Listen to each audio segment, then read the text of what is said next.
Σας, καλώς ήρθατε στο κανάλι. Σήμερα θα αλλάξουμε ψύκτρες ή αλλιώς καρβουνάκια σε μοτέρ πλυντηρίου. Το συγκεκριμένο είναι από Πίτσος. Είναι πολύ εύκολα τα πράγματα. Εδώ έχει μια ασφαλιούλα το κος από κάτω. Την πατάμε λίγο για να βγει και είμαστε ok. Οι συγκεκριμένες ψύκτρες είναι με ελαττήριο. Τώρα απλά πιέζουμε λίγο μέσα και ανασηκώνουμε.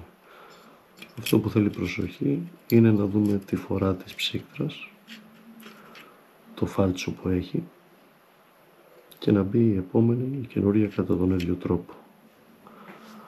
Παίρνουμε την καινούρια, την τοποθετούμε μέσα. Αν δεν κινείται εύκολα, εδώ έχει μια μικρή ασφάλεια, την πιέζουμε λίγο προς τα έξω ώστε να ελευθερωθεί η ψύκτρα, να κινείται πολύ πιο εύκολα, ώστε να μην μας κάνει διακοπή του μοτέρ κολλώντας η ψύκτρα. Σπρώγουμε μέσα το ελαττήριο να μπουν όλες οι σπήρες.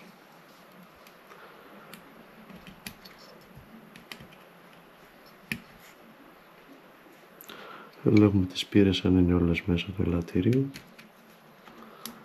Πιέζουμε κάτω, σπρώγουμε μπροστά, παίρνουμε το κος, το τοποθετούμε.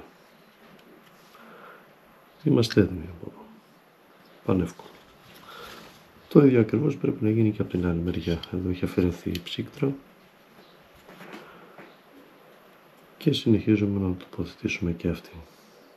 Αφού έχουμε τοποθετήσει και την άλλη ψύκτρα, πιέζουμε, κρατάμε λίγο, το φέρνουμε μπροστά να ασφαλίσει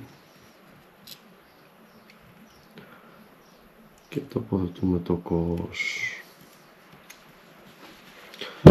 Κάνουμε και έναν έλεγχο.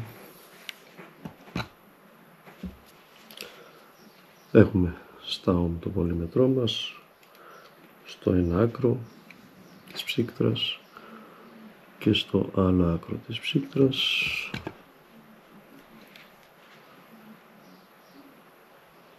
Και είμαστε ok. Έχουμε κύκλωμα.